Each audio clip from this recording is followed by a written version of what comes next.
Okay, first up we have Bellator 296, Mousasi versus Edwards going down at the Accor Arena in Paris, France. My goodness, how cool is that? Before we talk about, I believe, 4 of these bouts, any other fights or fighters that you guys want to highlight? Oh, that's a good question. I forgot to pull up the rest of the card because It's a no from me, dog. It's a no from me. I forgot that was a potential question. Hold on, I'm almost there. Just in case there's one I want to say anything about. I know we're short on time. Saul Rogers versus Davey Gallen is a solid lightweight fight. Striker versus grappler in that one. Pyotr Nidzielski versus Yves Landau at featherweight, another solid fight. Tim Wilde, Chris Gonzalez, another solid lightweight fight. Yeah, there's worthwhile fights on this undercard for sure. But yeah, let's keep it moving. We have too much to do. Yes, okay. First fight we're going to talk about is the old rivalry, England versus France. We have the Frenchman. I hope I don't say his name wrong. That's why it's on the fucking main card. I was wondering why this was a main card fight, but now it makes all the sense. That it's England versus France? That it's a Frenchman. Yes, of course. Help me say his name if you know it. Is it Thibault or Thibault? Yeah. Gouti, I believe. I cannot say. I generally speaking French words. It's my kryptonite. So you're gonna have to help me out here. Yeah, I think Thibault Gouti. Thibault Gouti, out of France. I'm not even gonna try to say the town and state name. Do you see what it is? No. It's like Hot Grony Toulouse. I don't fucking. I'm looking for it right now. Toulouse. Oh, Toulouse. Is that how you say? Isn't that? Yeah, that's how fucking Americans say it. No, I doubt nobody over there is going Toulouse. I think it's Toulouse Hot Garonne, but I could be. That can't be it. That can't be how the French say it. I'm pretty sure it is. Toulouse. I'll bet money. Toulouse Hot Garonne. I'll take Toulouse. I'll tell you what. I'll take Toulouse all day. I'm 99%. I'm like almost completely confident that that's how you say Toulouse. Gosh. Like it's a town I've heard before. Funny. Now I'm It's gotta be a little. Or if you're French listening, tell us who's the idiot. But It's I'm gotta gonna be look it like up after this show. Toulouse Out Garonne. Yeah, that's exactly what it is. That's not what you said. It's literally what I said, except it's hot, not Come how. on. Okay, we have Thibault Gouti, 16-6 as a pro. Very well-rounded, 6 knockouts, 6 subs, 4 decision wins. Taking on Kane, again, pardon me, I don't know him that well. Mousah, Yep. The Danger is his nickname. The Danger. 36, 14-4 as a pro, 5 knockouts, 8 decisions. Mark, give us your take and ultimately your pick. Yeah, so I thought this was kind of a random fight to open up the main card, but it makes more sense now because neither man's on much of a streak or anything. But it should be a fun fight. I think it's probably going to be a mostly striking battle, and I'm going to say it eventually goes the Frenchman's way. He is 2 inches taller. He has a 5-inch reach advantage, which is pretty significant. I could see Mousah come out hot. He tends to. But I think that Gouti's a tough enough dude. I think he carries the higher level of technique. And I think as it goes on, he'll probably start to find some setups and angles and take it over. And maybe even mix in some grappling, too, because he's got that in the bag. So I will say Gouti UD. Omar, do you have a pick for this fight? I do. I'm also going to go with Gouti on this one. I think it's going to be a messy fight, though. I think this is going to be one of those fights where the scorecards get really murky by the end of it. I see these rounds being very competitive, and guys kind of scratching out rounds here and there. But I'm going to go with Gouti here. I think he can do enough to at least get 2 out of those 3 rounds. I'm going to go unanimous decision. I honestly wouldn't even be surprised if it becomes a split. Okay. I personally, admittedly, don't know enough about either of these 2 gentlemen to confidently make a pick. So let us strike this one from our record here. I mean, I could throw a pick out there if you want me to, but that would be silly. That's all right. We won't hold you to it if you're too much of a bitch. Okay, welterweights. Douglas the Phenom Lima taking on Costello Vans Steenis. Douglas Lima, very familiar to Bellator fans, 35-year-old out of Brazil. 32 wins, 11 defeats, 16 of those wins coming by way of knockout, another 10 of them coming by way of submission. He is desperately looking to get back in the win column, riding a 4-fight losing streak coming into this weekend. The former Bellator champ that he is. Costello Van Steenis, the Spaniard, the 30-year-old, confusingly, from the Netherlands. Yeah. He's 14-2 as a pro, 4 knockouts, 6 subs. Omar, give us your take and your pick. Man, the hesitation I really have is the weight, right? Him going up in weight, he hasn't really won a fight. He's fought a lot of really good guys, but he just, I mean, he's never been in this position. We've never seen him in this position before. Obviously, I'm gonna pick him. I'm gonna pick Douglas Lima because it's Douglas Lima, and I can't live in a world where Douglas Lima loses to a Costello Van Steenis, right? And the kid is good. He looks like he's good. It looks like he's got a solid resume. He's got some wins on there for sure. Like I'm not saying this kid is bad or anything like that, but just Douglas Lima, in my opinion, is just one of the elite fighters of the current generation, of the current era. And yes, he's on a 4-fight losing streak, but look at the guys that he's fought. You know, Jason Jackson, I think, is probably arguably the least impressive name on that roster of his last 4 fights. And Jason Jackson is still a pretty good goddamn name. I'm going to ride with Douglas Lima, though, here, man. I hope he can do enough to get in there. I hope the experience, the mounds and years of experience that Douglas Lima has in there at the elite level hopefully pushes him over at minimum. So I'm going to just go play safe and do Douglas Lima by decision. Okay, Mark. So Douglas Lima is the dog. He is plus 125. Pretty close. Van Steenis is minus 150. It's a 1.5-inch reach advantage for Costello Van Steenis. He is a guy who's kind of hard to evaluate. He's 14-2.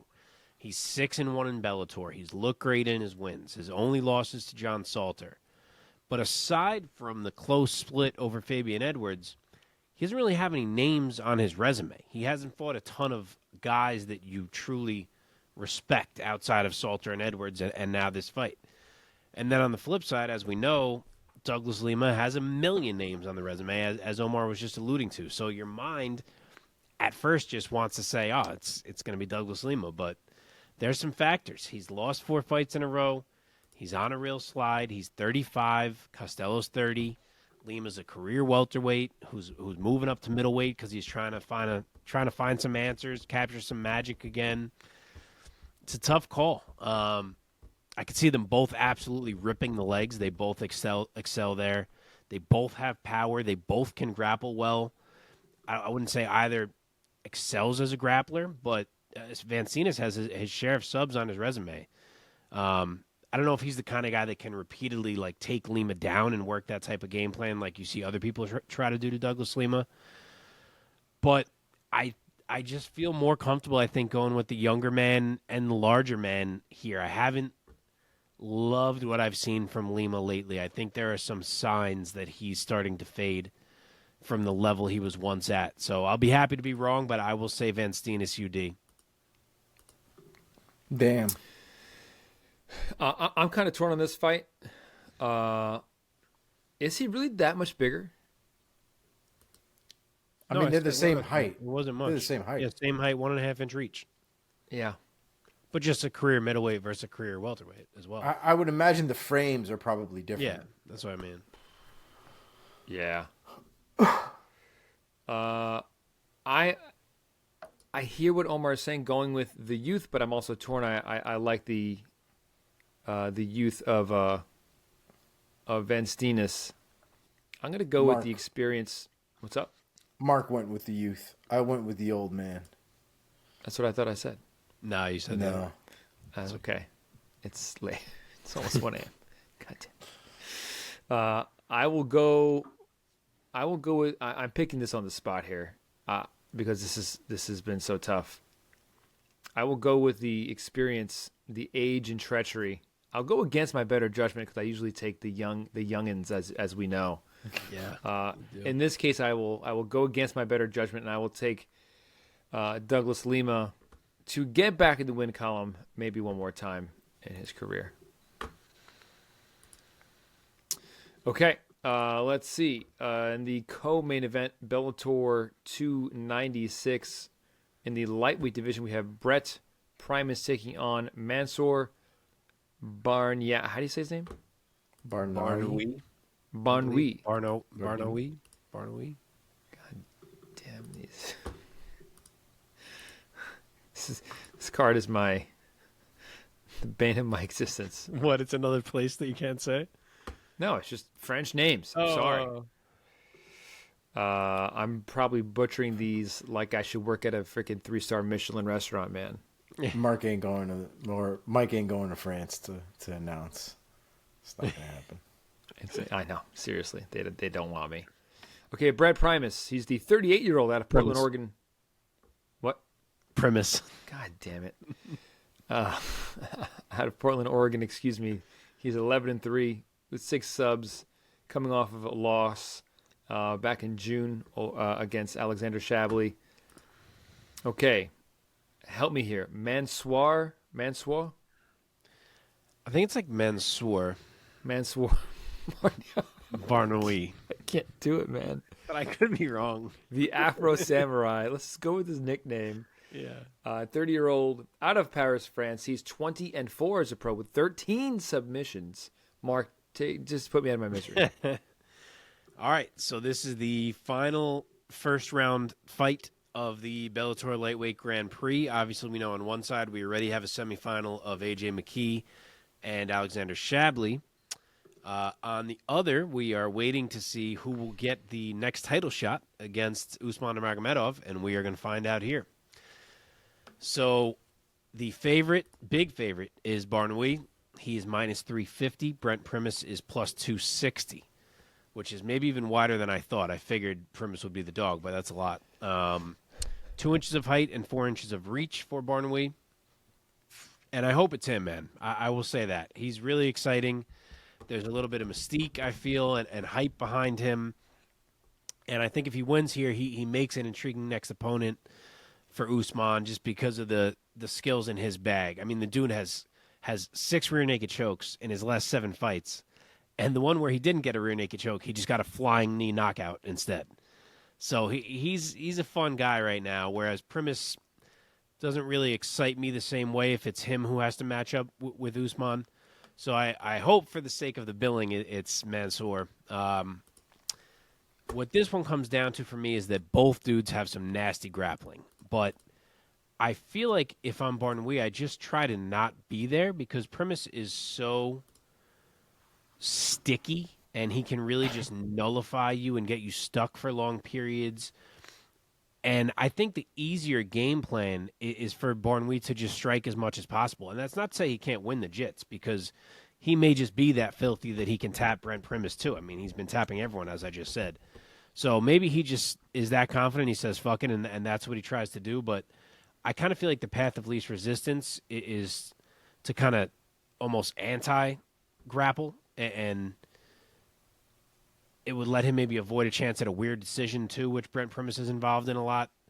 So I think I'd like to see him strike a bit more here. I could see him in the clinch, elbows, clinch work there. But I'm going to say Barnaoui can pull that off and win a UD. Okay, Omar? Yeah, I got to say, I don't think Barnaoui is going to have the kind of approach to the game where he's worried about Brent Primus' takedowns or his ground game at all. I don't see him. I've never found Brent Primus to be particularly exceptional at any real area, to be honest. His wrestling, I think, is his best attribute. And I don't think he's, exceptionally significant there either. I don't think he'll have a lot of answers for Barnaoui, if we're being completely honest. I think he's kind of a beast of a human being. And I think he'll have trouble trying to take the fight to the ground. And I think what will end up happening is Barnaoui is going to take advantage of those opportunities. And whether he looks for a submission or looks to take control and take top control from there, I think we're going to see a lot of momentum moving in Barnaoui's way, probably for the entirety of the fight. So I'm going to go with unanimous decision. Lies. I'm going to go with third round submission. For 5-round for fight, remember, so it's a lot of time for a finish to happen. So Yep. Oh, it's a 5-round is. fight. all the tournament fights are 5. Oh, I'm still going to go round 3. But I think Primus taps 100%. okay. First tap, first submission loss will be on Primus's record. By the way, I'm an idiot. I was saying before that we know it's AJ McKee and Shabley, and we don't. AJ McKee didn't fight Pitbull yet. That still has to happen. Right. I don't know why I was acting like that happened. This being Patricky Pitbull, obviously, not Patricio. But continue. Okay. I'll just make this quick. I'm going to take Mansour, the Afro Samurai. I'll say that he gets it done by submission. I will say round 2. Okay. Nice. Main event, Bellator 296. We have in the middleweight division, Gegard Mousasi, the Dreamcatcher, taking on Fabian, the Assassin Edwards. Edwards, the 30-year-old out of England, 11-2 as a pro, 4 knockouts on his record, riding back-to-back wins over Machida and Charlie Ward, both under the Bellator banner. Gegard Mousasi, the 37-year-old out of the Netherlands, a ridiculous record. He is 49-8. 49-8 with 2 draws. 28 wins coming by way of knockout, add another 12 by submission. He's looking to get back in the win column, losing his title to Johnny Eblen back in June of 2022 at Bellator 282. Mark, start us off. Give us the odds and your take and pick. All right, odds. Gegard Mousasi, minus 275. Fabian Nice. Edwards, plus 210. Yeah, fairly wide. I wasn't sure if it was going to be that wide. I think it should be, though. 3.5-inch reach advantage on the Fabian Edwards side. And, yeah, I guess the odds makers are in a similar place to me. I'm going to need to see a lot more than one uninspired Mousasi loss to start picking against this man. I know everyone gets old at a certain point, but I've believed in Mousasi for far too long, and I'm going to have to see something much more discouraging, couple performances to stop believing. Edwards is good. He's a well-rounded fighter. He's a clean striker. He goes for it. He's kind of slick in the grappling. He's an athlete. He's got things on his side. He's 30. Mousasi's 37. It's Gegard's 60th career fight. Crazy. Like, you know, there are reasons to consider the Edwards side here, but he also lost to Austin Vanderford in 2021, who Gegard absolutely toyed with in every single way. I know it was 2 years ago, but I just don't think Gegard has fallen that hard that fast, or that Edwards has improved that much. And as well-rounded as Edwards is, I think Mousasi's just a bit better everywhere. I think he's the smarter striker. I think he sets things up better. I think he's the more skilled grappler. And I think he's the more dangerous finisher. And I know Edwards has never been finished, but fuck it. 5 rounds with Gegard. I'm saying it happens. Gegard, late round 3, TKO. Okay. Omar. Yeah, I think the well-roundedness of Gegard Mousasi, I think, is going to give Fabian Edwards some trouble. I think Fabian Edwards, out of the 2 brothers, I think he's, below Leon Edwards. Obviously, Leon Edwards with the belt and all that stuff. But if you look technique for technique, I still think Leon Edwards has a bit more talent and a bit more tools in his belt. And I think, like Mark suggested, the loss to Austin Vanderford, I think, tells a lot, because we're looking at a guy who, personally, I don't rank very high when it comes to, his technique and approach to the game, even the wrestling and things like that. We know he's got a history for it, but, I don't think he has some of the best wrestling in Bellator, but his wrestling did do enough to stop Fabian Edwards, and I personally think Gegard Mousasi's ability to get things down to the ground is significantly better than Austin Vanderford. So I think that is the path of least resistance. I think that Gegard should try to take it to the ground and work from the ground. Wouldn't be surprised if he tries to stand up and strike with him for a little bit, but I expect Gegard to take it down and submit him. I'm going to go 4th round submission. For who? Gegard. Gegard. Dude, how do you not go with Gegard Mousasi here? I'm going with the stud. This is twice now in this episode that I'm going against my trend of always picking the younger fighter. Always pick the younger fighter, guys. I'm just kidding. That's terrible advice. Even though there's a quite an age gap in this fight, Gegard truly is on the back nine of his career. The record obviously shows, a lot of miles on that body, but I'm going to roll with this guy. Before he lost to Johnny Evelyn, he was on a 4-fight win streak.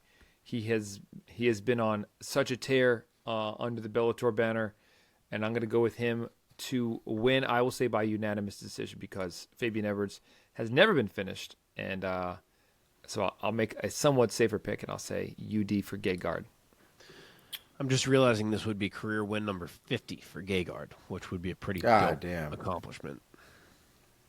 Hopefully I didn't just jinx it. Yeah, that'd be cool.